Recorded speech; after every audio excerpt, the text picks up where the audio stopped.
So it's the biggest game in the Premier League fixture schedule this Sunday. Liverpool against Manchester United at Anfield. And there are a couple of reasons why this is even bigger from a Reds perspective this time around. The first of those, of course, is the fact that Jurgen Klopp's side sit top of the Premier League and they really won't want their bitter rivals throwing the spanner in the works of a potential title charge this season. And of course, this game represents the start of a huge week for Jurgen Klopp's side. Obviously, that first game against United, a game they don't need any motivation for. They never want to lose this one. But then that's followed by a game against West Ham in the quarterfinals of the Carabao Cup, which is a real opportunity maybe to get silverware on board early this season, particularly as Manchester City and Arsenal have already been knocked out of that tournament. And then that game is then quickly followed again by a game against Arsenal themselves. Of course, they have emerged as title challengers again in this early part of the season. Mikel Arteta's side looking really promising. So Liverpool will want to strike an early blow against Arsenal if they can and prove that they can go all the way in the title race. Now,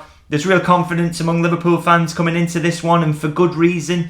I mean, you say Liverpool are looking really well this season. Look like they've recovered from the slump that they had in the last campaign. And Manchester United are really looking out of sorts. They're losing games left, right and centre and looking particularly unconvincing really in the performances. And of course, the last time these sides met at Anfield, it ended in a 7-0 victory for Liverpool. But I would sound a note of caution against that overconfidence coming into this one. You will remember last season when the sides met that Erik Ten Hag's side were actually in excellent form and Liverpool themselves weren't really. I mean, I've got the stats here. Prior to the game at Anfield, Manchester United had won 18, drawn 3 and lost just 1 of the last 22 games. So they were coming to Anfield full of confidence and maybe thinking they could get a win over the rivals. Liverpool, by contrast, had won 10, drawn 4 and lost 8 of the games going into that one. So that was a real sort of surprise result really. It gets forgotten now, but a real shock really for Liverpool to not just win, but to win handsomely in the way that they did. So I'm sure Jurgen Klopp will have that in his mind coming into this one, that the form book goes out of the windows when it comes to these big rivalries. And I think for that reason really it's a big selection from the manager's perspective. He has to get things right, because I think Manchester United are going to come and try and spoil the game and make it difficult and try and work on the counter if they can. And they've obviously, even though they're struggling this season, they very much got the quality to pull off a game plan like that. So Liverpool have to be wary, and as I say, a big selection from the manager's perspective. But I think it is one that we can maybe predict. I think this is one where it's almost quite straightforward for the manager in terms of, I think we've seen clues as to what he's going to do for this game in the games that have preceded it. And I think here I'm going to go through the 11 that I think is going to start against Manchester United on Sunday night. I wouldn't be too surprised if this is not man for man the correct selection. We will of course have to see, and of course let me know in the comments what you think about this selection, or whether you think that something might be slightly different. Where I'm going to have a go myself in picking the team, and I'm going to start in goal, where I think it's a very obvious pick for everyone. No doubts that Alisson Becker will be in goal there. We've seen Quevin Kelleher, haven't we, recently, and he came in again in the Europa League. But with Alisson Becker fit, he's the best goalkeeper in the world. He's 100% is starting this game between the sticks for Liverpool. Now, into the defence, I think this is another easy one at right back, isn't it? Trent Alexander-Arnold was left out of the squad entirely for the Europa League game on Thursday at USG, and I think that's with one eye on him absolutely starting in this game. You're not going to leave out your vice-captain or your most creative player, as Trent Alexander-Arnold has been this season. He is 100% coming in to start this game at right back, I believe. Now, alongside him in central defence, I think it's going to be Ibrahima Konate gets the nod on that right-hand side of that centre-back pairing. He played 45 minutes against USG, and I think that is... You've got to think that managers have got to strike a fine balance sometimes. That was seen as a bit of a risk by some in terms of because of his injury record. But as I say, managers have a fine balance to strike between, yes, protecting your players from injury, but also ensuring that they keep the rhythm and they keep playing regularly and they don't, I think sometimes if they come in and out the side, it can sometimes lead to those muscle injuries that Konate has suffered with. And I think 45 minutes in the tank in midweek has maybe just kept him nicely sharp, that he can be ready to start this game. And I think it's a no-brainer really to pick him when you've got no Joel Matip at the moment. And I also think with Joe Gomez, I think obviously he would be a candidate maybe to start at centre-back, but I think you need him maybe late in games when Liverpool is struggling to break sides down. He comes on as that right-back option. We've seen that a couple of times this season, and it moves Trent into midfield. So I think the manager's going to want to keep Gomez in reserve. So for me, it's going to be Ibrahima Konate starting at centre-back. Now, alongside him, again, another one of those absolute no-brainer picks. It's going to be the captain, isn't it, Virgil van Dijk. He was left out as well of that game on Thursday against USG, and that, again, is with it in mind to bring him back in for this one. You're never going to leave Virgil van Dijk out of this one. So, as I say, an absolute no-brainer that he's starting. Now, at left-back, maybe you could have used Joe Gomez in this position. That is one that we've seen occasionally from the manager, but I think Kostas Tsimikas not playing a minute of that Europa League game, and the fact he's in very good form at the moment and doing a really, really good job coming in for Andy Robertson, who's still injured. I think it's going to be Kostas Tsimikas starting in that role. I think he's the right pick for that one. Now, moving to midfield, the holding midfield role.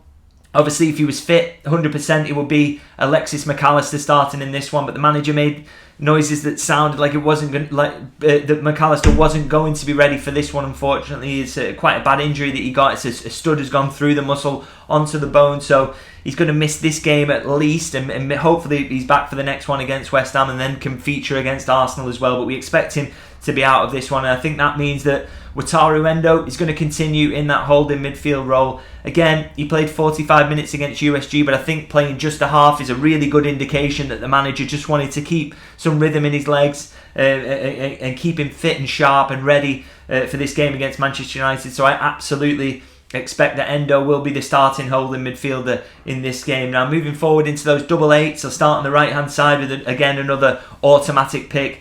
Dominic Szoboszlai is surely going to be on that right-hand side of those 2 8s. He's been an automatic pick there so far this season. Although he wasn't left out of the Europa League squad entirely, he did travel out to Belgium. He wasn't used in that game, and I think it's just going to be one of those where he absolutely has to come back in for this one, doesn't he? I think he was taken out to Belgium, but the fact he didn't play a minute there, I think gives you a really good indication that he's straight in the team, and as he should be on his performances this season, he is an automatic pick in that midfield. Now, I don't think you can quite say that of anybody on that left-hand side of the number 8s.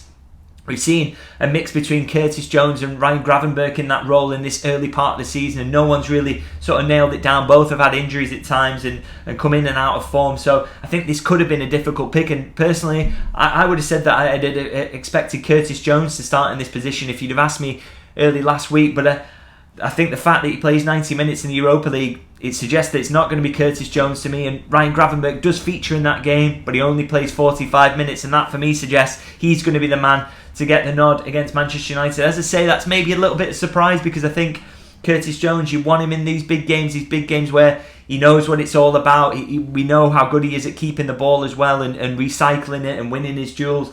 But there's obviously something that Ryan Gravenberch is doing in training at the moment, even if he's not quite translating it to bringing it onto the pitch, that's getting him in ahead of Jones. So I think it's going to be Ryan Gravenberch on that left-hand side because of the workload that they got through in that Europa League game. So maybe a surprise pick, as I say, but could be Gravenberch getting the nod there, I expect. So moving to the forward line now, and I'll start out with the obvious one on the right-hand side. It's obviously going to be Mohamed Salah. Again, another one of those who was left out of the trip to Belgium entirely. Hopefully that rest has done him good, because it's been a really busy period. I think none of Liverpool's forwards have really caught light recently. I think they've all struggled a little bit because of the workload they've had to get through, particularly with Jota out at the moment. That's made things even more difficult for them. But I think that rest hopefully has done Mohamed Salah good, and he can come back in against Manchester United and torment them again, as he has done so many times down the years. Looking forward to seeing him back into the team, and hopefully another big performance from him ahead of what is a huge week for Liverpool. Now, on the left-hand side, again, Luis Diaz, I think you can expect that he's going to come in on that side with Diogo Jota not being fit to start this one. Even if he does make the squad, we hope he can be back soon, because he's been running for a little while now. But I think it is going to be Luis Diaz regardless, starting on that left-hand side. Again, he wasn't used in the USG game, and even though he made the trip out there, and I think again, that was the right call. He has got through an awful lot of work recently with Jota being out. We haven't had that rotation option on the left-hand side, so he's been driven into the ground a little bit recently. So I'm hoping that rest will do him a lot of good, and that he can come in refreshed for this one and play a big role in it, because I think he's been getting a little bit of criticism recently for his form, but again, I think it's a lot to do with how grueling this period has been for Liverpool, and a lot of that is unfair for me. He's a really talented player when he's absolutely sharp and on it. Hopefully that rest has done him good. We see him absolutely back to his best. Now, moving to the centre forward position now, and the final pick in this starting 11, and again, it's one where early in the week, if you'd have asked me, and I maybe said that, Cody Gakpo would be the one to get the nod here. He was so good against United in this game at Anfield last season. I think Nunez's form has dipped off a little bit recently, but I think we can safely say from the fact that in the Europa League that Gakpo starts that game and plays the entire 90, that it's going to be Darwin Nunez gets the nod. Now, it's a big day for Darwin Nunez, this. I think he's no goals in 9 appearances now for Liverpool, and I think he really wants to get that monkey off his back. And you think in a game like this, he scored twice against Manchester United last season. He'll really hope that he can get the confidence of a couple of goals under his belt again here, and I think that could really propel him, as the whole team is thinking, really, is that if they get a good result in this one, having not played particularly well in recent wins, that it can really propel them on and give them confidence, and they can maybe ride that wave across these next 3 games and also across the remainder of the season, where they hope to obviously win silverware and have a big finish to the season where we have a much better finish than we did last time around. Now, that's my starting 11 there. Obviously, you may agree or disagree with that one. Maybe you think there's going to be a curveball, but I think there's been big clues from Jurgen Klopp, as I say, as to what this starting 11 is going to look like. As I say, maybe you disagree. Do let me know in the comments what you think this starting 11 is going to look like and what result you think that Liverpool are going to get this time around against Manchester United. Are we going to see another 7-0, or is it going to be much more difficult for Liverpool and Jurgen Klopp's side this time around? We hope we can see a big victory, because, as I say, I think this is a vital game and a vital period for Liverpool in terms of how this season ends up looking. I will be at Anfield on Sunday to bring my post-match review on Sunday, and let's hope we're talking about a massive victory, a massive confidence-boosting victory, and a really good start to a massive week for Liverpool. Now, please do like and subscribe if you don't already subscribe, because there's so much more to come, as I say, and I will see you all on Sunday after the match.